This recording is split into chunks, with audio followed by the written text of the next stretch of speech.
Hello friends, finish video हम लेके आ चुके हैं अपने चैनल पाथ पढ़ने अकेडमी मुझको में। ठीक है, आज हम पढ़ने वाला है न्यू टॉपिक जिसका नाम है वॉयस है। क्या वॉयस? देखिए, हमने ऑलरेडी आपको टेंस पढ़ा चुके हैं। आज हमें स्टार्ट करने वाले वॉयस। ठीक है, देखिए टेंस से कम 12 क्लास में कम से 7 से 8 क्वेश्चन पूछे जाते हैं। कम से कम 8 या 9 क्वेश्चन लगभग पूछा ही जाता है।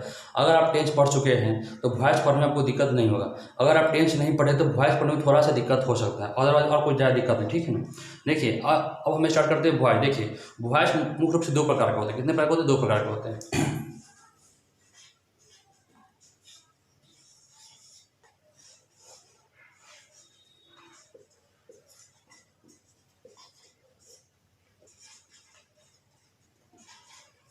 देखिए, वॉइस जो होते हैं 2 प्रकार के होते हैं। एक्टिव वॉइस होते हैं और पैसिव वॉइस होते हैं। ठीक है ना, देखिए एक्टिव वॉइस ऑलरेडी हमने पढ़ चुका है। कहीं अब एक्टिव वॉइस हम कहाँ पढ़ा दिया आपको? तो सीधा सी बात आप समझिए, जो आप टेंस जो पढ़े हैं, सिंपल टेंस जो पढ़े हैं, वो टेंस ऑलरेडी वो क्या था? एक्टिव वॉइस ही था। क्या था? एक्टिव वॉइस ही था। वो कैसे होगा अभी आपको समझाएंगे तो आपको पता चल जाएगा कि ओ हम तो ऑलरेडी एक्टिव वॉइस पढ़ चुके हैं। ओके ना, इसलिए आपको पहले टेंस बताए थे। अब क्या पढ़ाएंगे? वॉइस पढ़ाएंगे।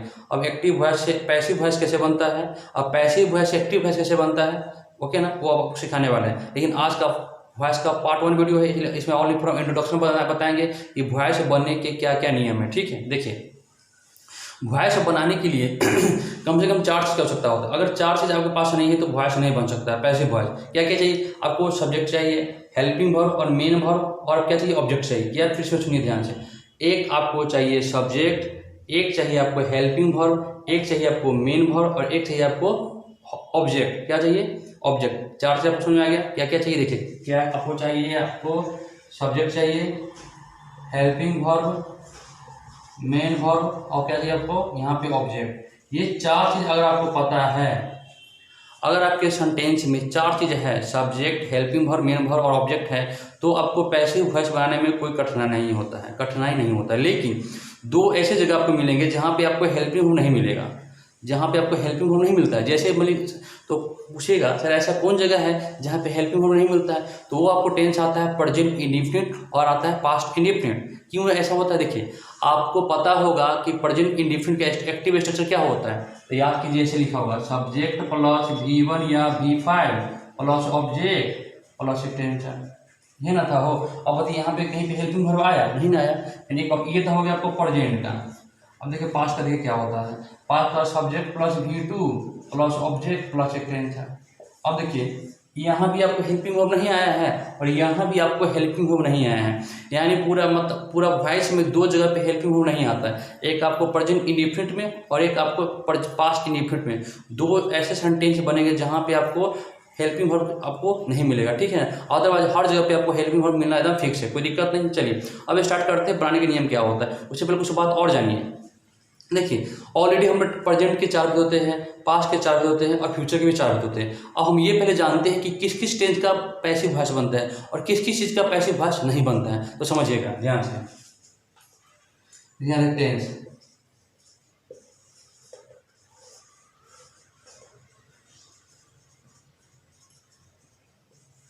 प्रेजेंट,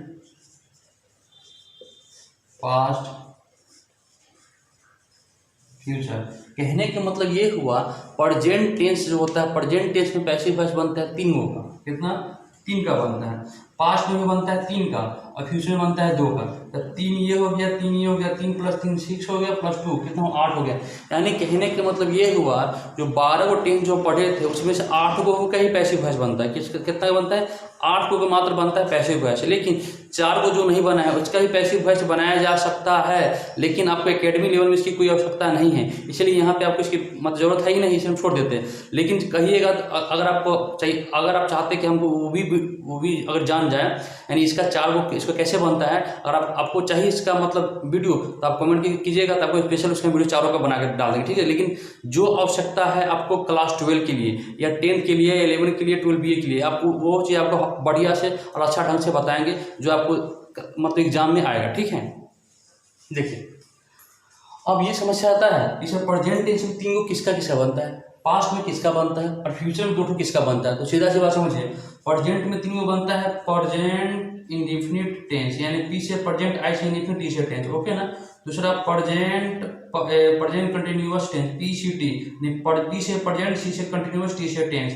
और चौथा क्या बनता है वो, तीसरा क्या बनता है प्रेजेंट परफेक्ट टेंस, पी से प्रेजेंट, टी से परफेक्ट, टी से टेंस। कोई दिक्कत नहीं, ये तीन को बनता है। ठीक उसी प्रकार जिस प्रकार से प्रेजेंट में तीनों को बना है present indefinite tense, present continuous tense, present perfect tense, उसी प्रकार से पास्ट में भी बनेगा past indefinite tense, past continuous tense और पास्ट परफेक्ट टेंस।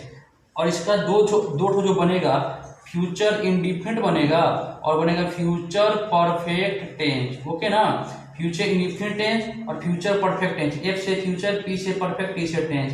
एफ से फ्यूचर, आई से इंडिफिनिट, टी से टेंस। कोई दिक्कत नहीं, ये शॉर्टकट बता दिए, समझने का सबसे बेस्ट तरीका है। और जरूरत नहीं कि आपको फ्यूचर हम लिखवे करें तो आपको समझ में आएगा।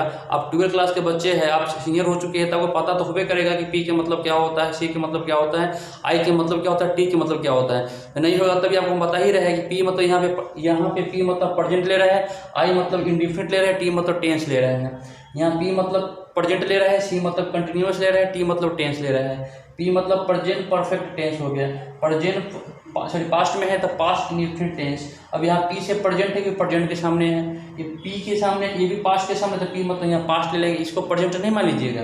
Past indefinite tense, past continuous tense, past perfect tense, ये तीन वो ये हो गया, ये फ्यूचर इंडिफिनिट टेंस और फ्यूचर परफेक्ट टेंस। तो ये हो गया 3 3 6 2 8, ये 8 चीज़ का मतलब पैसिव वॉइस बनाया जाता है। अगर 4 को छूट गया उसका पैसिव वॉइस नहीं बनता। ठीक है, एकेडमी के लिए, कंपटीशन के लिए 4 को बनता है, जो आपको कभी हम बता देंगे। ठीक, इतना बेसिक बात वो समझ में आ गया कि किसका किसका पैसिव वॉइस बनता है। अब ये हम समझते हैं कि पैसिव वॉइस बनाने का तरीका मुख्य रूप से मेन तरीका क्या होता है, देखिए समझाते हैं आपको।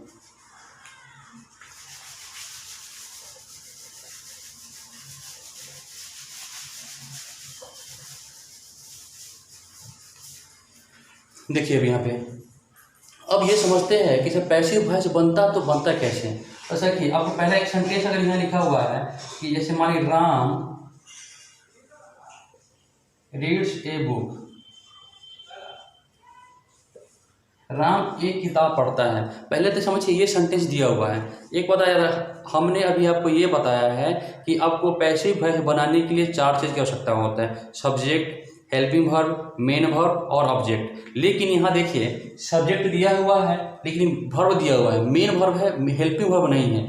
तो आपको हम बता चुके हैं कि 2 जगह ऐसे सेंटेंस मिलेंगे जहाँ पे आपको हेल्पिंग वर्ब नहीं मिलेंगे लेकिन आपको मेन वर्ब जरूर मिलेंगे। तो आपको मेन वर्ब के अनुसार आपको पकड़ना पड़ेगा कि ये टेंस जो है प्रेजेंट इंडिफिनिट टेंस है या पास्ट इंडिफिनिट टेंस है। तो समझिए ध्यान से, अगर आपको V1 रहे या V5 रहे तो समझिएगा ये है प्रेजेंट इंडिफिनिट टेंस। अगर आपको V2 मिले तो समझिएगा ये है पास्ट इंडिफिनिट टेंस। ओके, कोई दिक्कत नहीं है।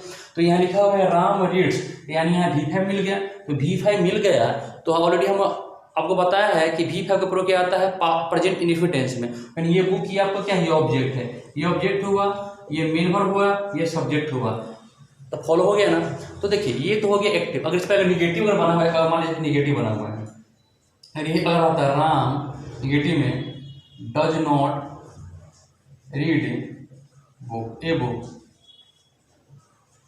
राम यह किताब नहीं पढ़ता है, राम यह किताब नहीं पढ़ता है। अब यहाँ डज नॉट लग गया, ये हो गया आपको हेल्पिंग वर्ब, ये हो गया सब्जेक्ट, ये होगा HV यानी इससे हेल्पिंग, भी से वर्ब, ये रीड हो गया आपको मेन वर्ब और ये हो गया ऑब्जेक्ट। तो सब्जेक्ट हो गया, हेल्पिंग वर्ब हो गया, मेन वर्ब हो गया, ऑब्जेक्ट हो गया।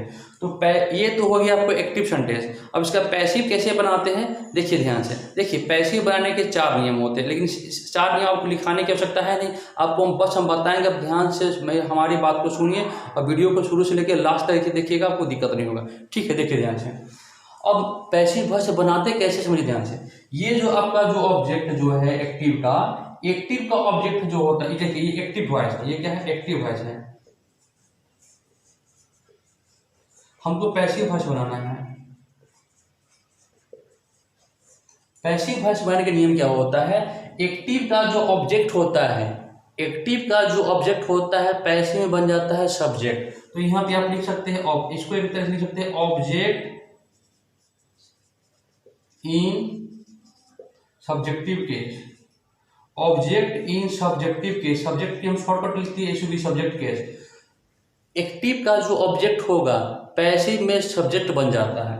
उसके बाद क्या आता है आपको हेल्पिंग वर्ब, क्या आता है हेल्पिंग वर्ब। तो सर हेल्पिंग वर्ब क्या होगा, ये जो अभी हम आपको बता रहे हैं प्रेजेंट इंडिफिनिट लेके बता रहे हैं, प्रेजेंट इंडिफिनिट टेंस लेके बता रहे हैं, ओके ना। ऑब्जेक्टिव सब्जेक्टिव कैसे हो गया। अब आपको चाहिए हेल्पिंग वर्ब, तो क्या होगा यहाँ पे एम आएगा, इज आएगा, आर आएगा,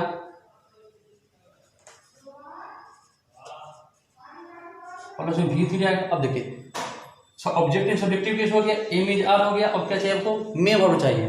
अब देखिए आपको ये जो ऑब्जेक्ट था ये सब्जेक्ट बन गया, हेल्पिंग वर्ब डूडल बदल गया, आपको एम इज आर बदल गया, मेन वर्ब आपको मेन वर्ब ही रह गया। अब वो क्या चाहिए, ऑब्जेक्ट चाहिए, तो यहाँ डाल दिया ऑब्जेक्ट।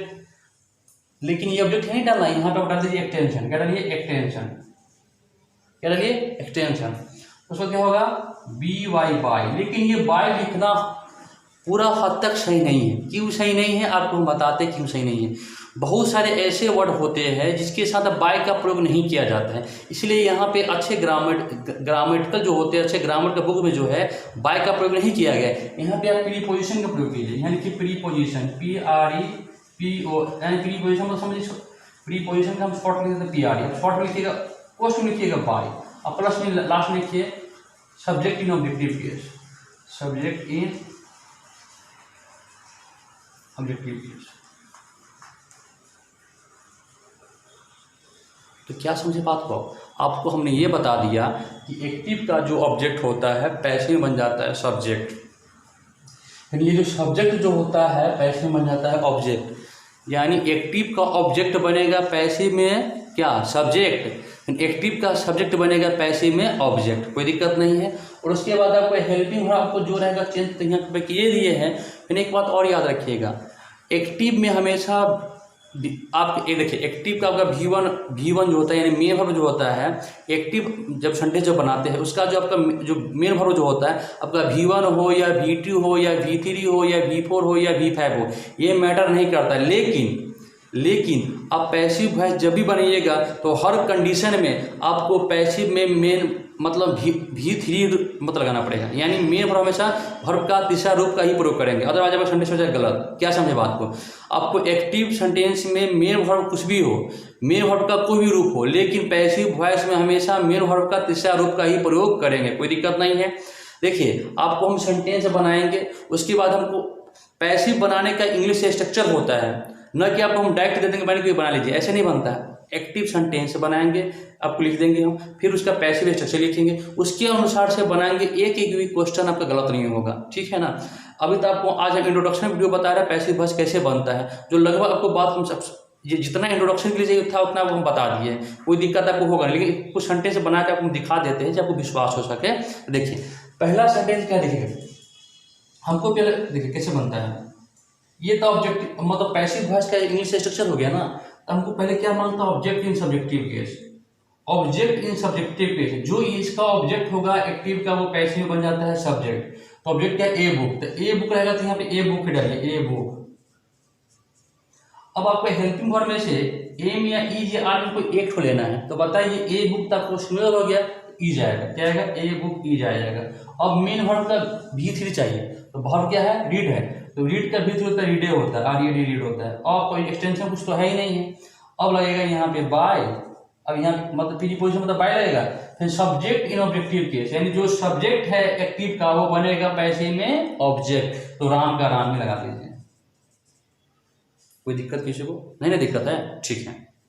ये तो छोटा सा बात हो गया।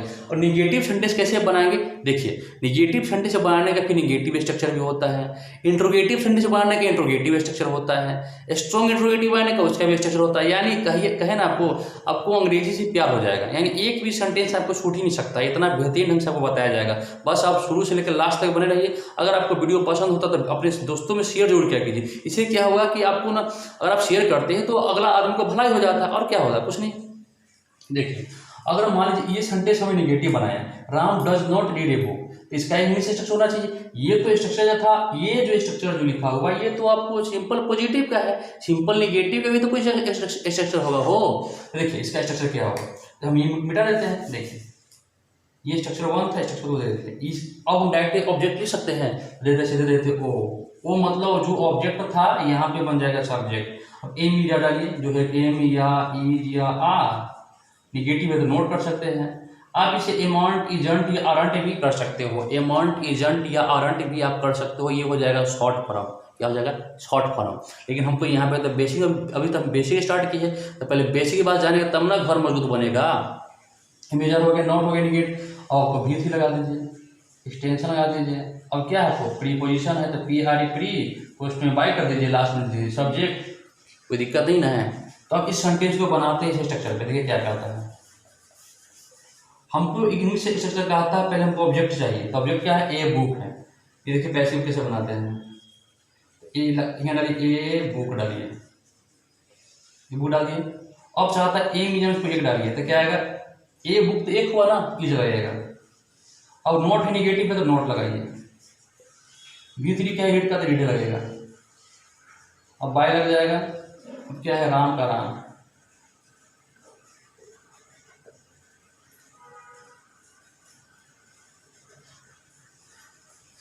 देख लिए सेंटेंस कैसे बनता है, बहुत सिंपल सा तरीका था, कोई दिक्कत नहीं हुआ। आपको बता दिए कि देखिए हर स्टेप बाय स्टेप मैंने बताया आपको। वॉइस दो प्रकार का होता है, एक्टिव और पैसिव। एक्टिव से देखिए आपका एग्जाम जो होता है एक्टिव से पैसिव पूछता है, यानी पैसिव से एक्टिव पूछता है। तो आपको कैसे कैसे बताएंगे, आज स्टार्ट कर दिए हैं। तो छोटा सा बात बता दिए है कि इसका नियम क्या होता है। इसके 4 पैसिव वॉइस बनने के लिए 4 चीज़ की मस्ट है, इसके बिना सेंटेंस नहीं बन पाता। लेकिन 2 जगह ऐसे भी होते हैं जहाँ पे आपको 2 जगह नहीं मिलता है, आपको हेल्पिंग नहीं मिलते हैं, यहाँ पे प्रेजेंट इंडिफिनिट में और पास्ट इंडिफिनिट में। कोई दिक्कत नहीं है। ऑलरेडी आपको हमने ये भी बता दिया कि एक्टिव वॉइस का ऑब्जेक्ट जो होता है सब्जेक्ट बन जाता है, सब्जेक्ट ऑब्जेक्ट बन जाता है। बाकी आपको स्ट्रक्चर के अनुसार से लिखते हैं और उसके अनुसार से हम सेंटेंस को बनाते हैं। ठीक है। अगर आपको इस वीडियो अगर अच्छा लगता है, अगर आपको पार्ट 1 वीडियो अगर अच्छा लग रहा है तो आप कमेंट जरूर कीजिएगा कि आपको कहाँ पे दिक्कत होता है। अगर आपको लगता है कि वीडियो में कुछ होना चाहिए तो आप ये भी कमेंट करके बता सकते हैं। ठीक है। अगर आपको वीडियो अच्छा लगता है तो आप दोस्तों में शेयर जरूर कर दो। तो मिलते हैं नेक्स्ट वीडियो। जय हिंद।